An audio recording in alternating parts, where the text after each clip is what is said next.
There we go. I'd like to reintroduce you to the director of Berberian Sound Studio, Peter Strickland.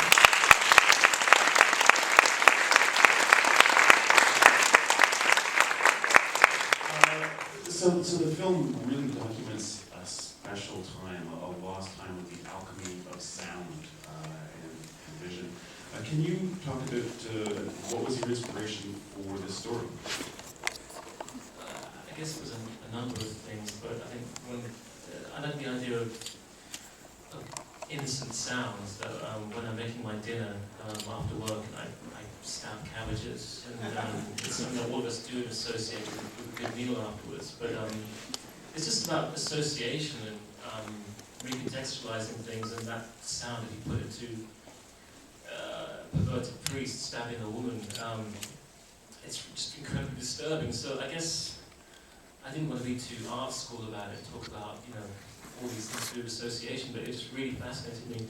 But that also led into Kathy Berberian's track called Visage, which she did with her husband, Luciano Bello, which is this kind of avant-garde 20-minute piece of howling, and it just reminded me of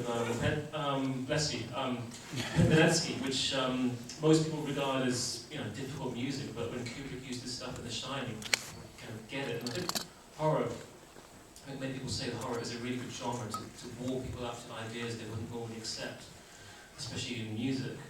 So I guess Berberian is in this kind of sonic no man's land between I guess academia and high art and trash, which I love.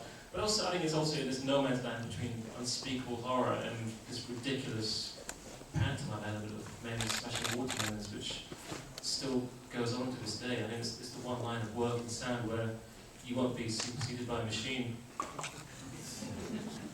Can you talk about your influences for the music in the film? We were talking yesterday about how this was a very interesting time for these films, that a lot of people look down on the Italian horror films and giallo films, which would be kind of slasher detective thrillers, but at the same time it was such a rich period for avant-garde meeting the sound and the image. The scores, the title sequence is so typical of films from that time. Personally, I could watch that on a loop for 90 minutes. It's just so beautiful and striking. Can you talk about Italy and why Italy? Well, it had to be really. If I think of Morricone's first band, I'm going to attempt to pronounce them, Gruppo di Improvvisazione in Nuova Consonanza, and they were doing horror soundtracks. Bruno Maderna, who was hanging out with John Cage, he was doing the soundtrack to Death Laid an Egg. So this was very unique in the world. You didn't have this correlation. Maybe you had the BBC Red Planet Workshop in the UK, but they weren't really doing horror. So I just thought, God, I don't want to do another language again, because my first one was in another language. But it had to be Italy. It just couldn't be anywhere else. And, I don't have the experience of Italy. I'm half Greek, so I have the sense of some of the things like nepotism in the film.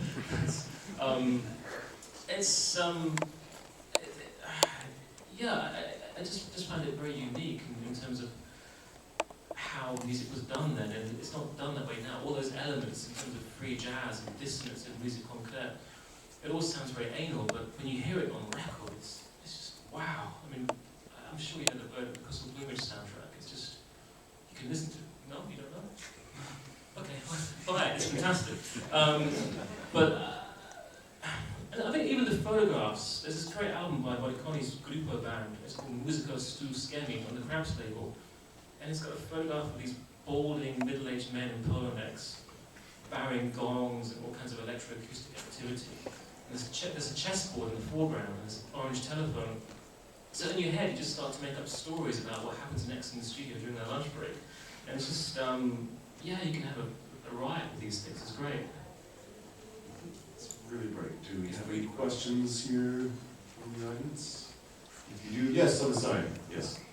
Was Broadcast able to finish their soundtrack before their singer died?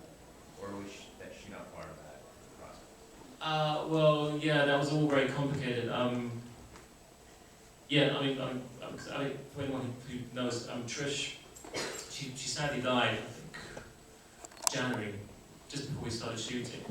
So James kind of just took over and finish later on. But yeah, that was not an easy period for him, no, definitely not. Yes. Well, I found it interesting in the film how when Toby Jones's insanity reaches its peak, he actually begins speaking Italian. So I wonder if you could comment that, and was that Toby Jones actually speaking Italian? I think he just got his guidebook out and wasn't so lazy anymore, just spent a bit more time working on it. But no, there are some reasons for his character switching to Italian, which I think part of it is, it sounds like a cop-out for not saying it, but I think it's really beautiful when you read reviews and someone comes up with something you never even thought of. But one of the reasons, which is quite concrete, was, I mean, I don't know if any of you know that a lot of those soundtracks were completely artificial. So, I don't know why, but in Italy, even Fellini's films, you just get anyone in from all over the world, from the former Yugoslavia, from America, whoever you could get, and they'd all speak to each other in their own languages, or even speak in numbers. And they'd completely erase the soundtrack and do a clean Italian dub and a clean English dub, and that was it. And I remember someone telling me, because of that nature, that the crew just didn't care. You'd often hear the crew members talking about what they're going to eat for dinner that evening, and which was very distracting for the actors. But because of these clean soundtracks, sometimes they just get jumbled up in distribution. So quite often, like the third reel would just switch to Italian from English, or vice versa. And even on DVD, I watched Lizard in a Woman's Skin, which is a fantastic Fulci film, and it just switched language like 40 minutes in. I just thought, wow, this is actually, it's really annoying, but really incredible. And, so in terms of Toby, he did dub his own voice in Italian, but he still sounded too English. It was very important to have him completely artificial sounding. And, yeah, so we had an Italian called Massimo, with many Massimos in this film, who dubbed him. I remember when I worked at a video store, we got people who come in and rent Italian films, and like, they'd ask if it was dubbed, and sometimes we only had a dubbed version, like, oh no, I don't want to watch it, it's dubbed. I'm like, but the film is dubbed into Italian. And even up until around like 1994, 95 in Hong Kong, all films were shot silently and then done in post, because Hong Kong is so loud on the street, you'd never be able to get good takes. And so they'd be constantly rewriting films in the editing room, so during post. Do we have anyone else here?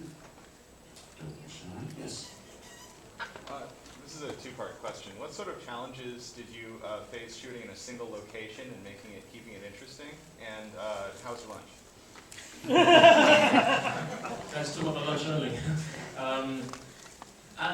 Do you know what? I got it wrong with the lunch. I had to do some interviews.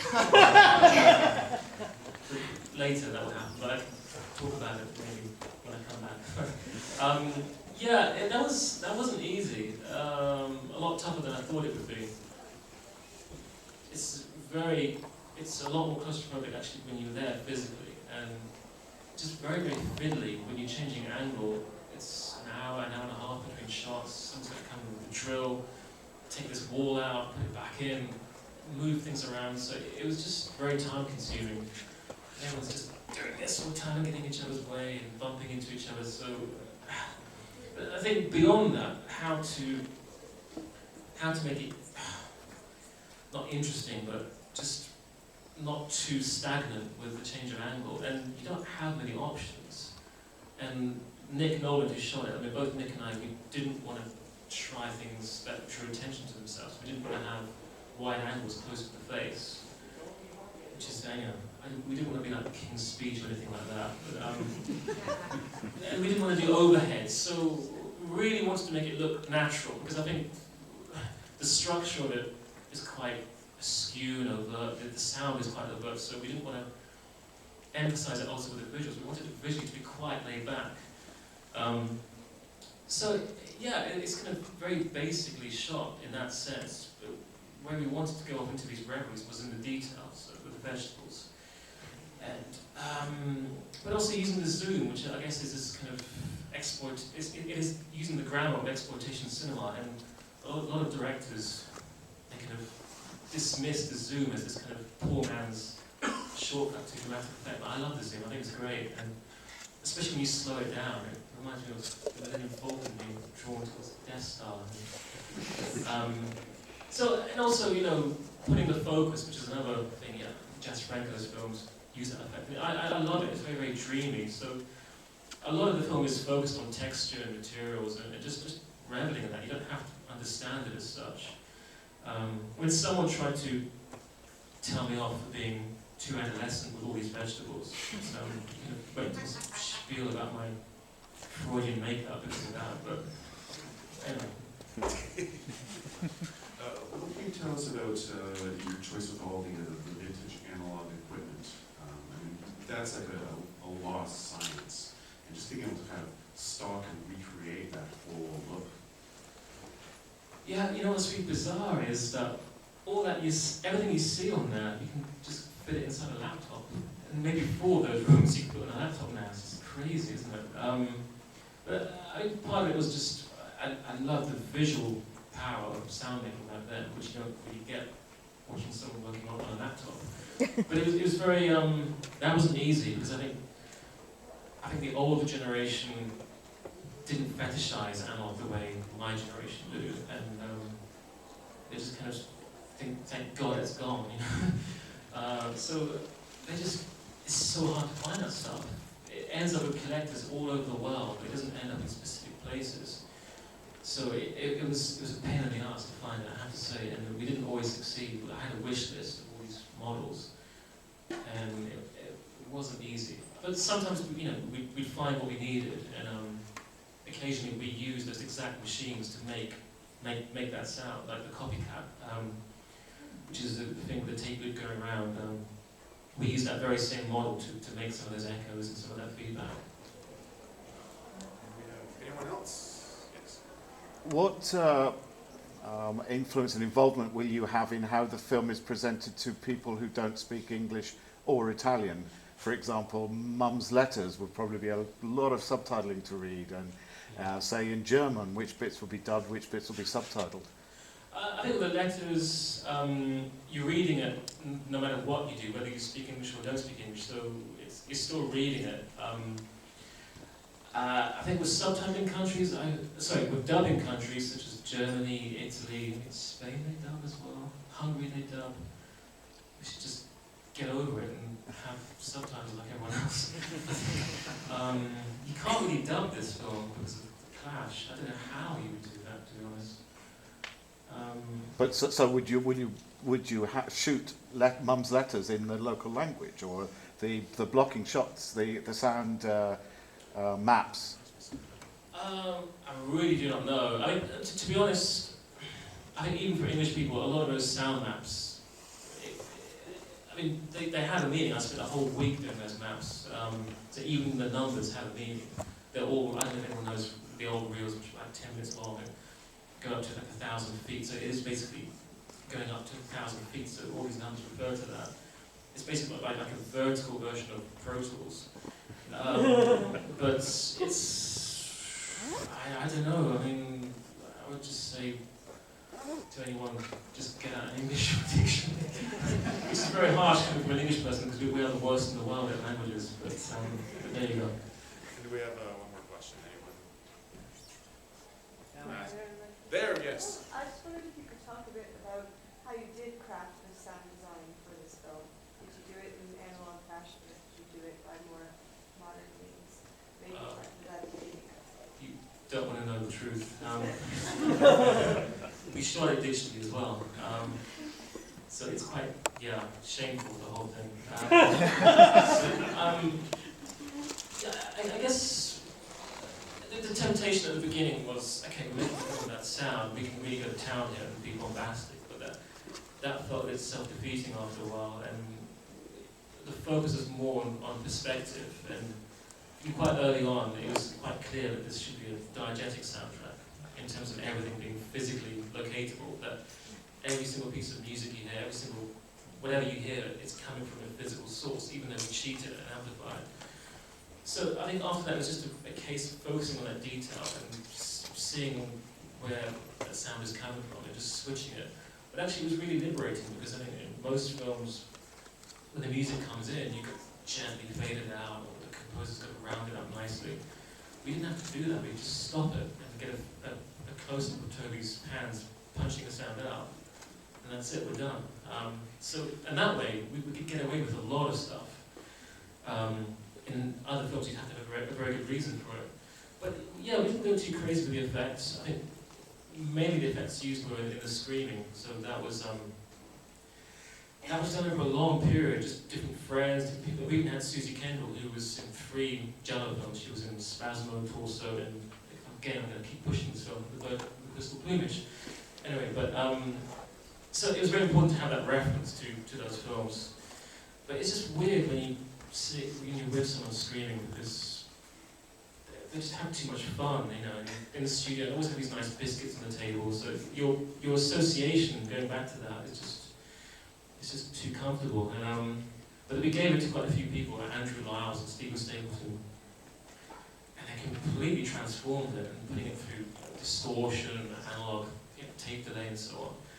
Then it becomes incredibly intense. So, and Andrew was concocting these kind of ambient pieces based on just the human voice.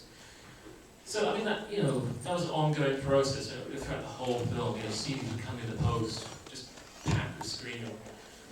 And it actually does your head in after a while. I think you start to feel like you're already just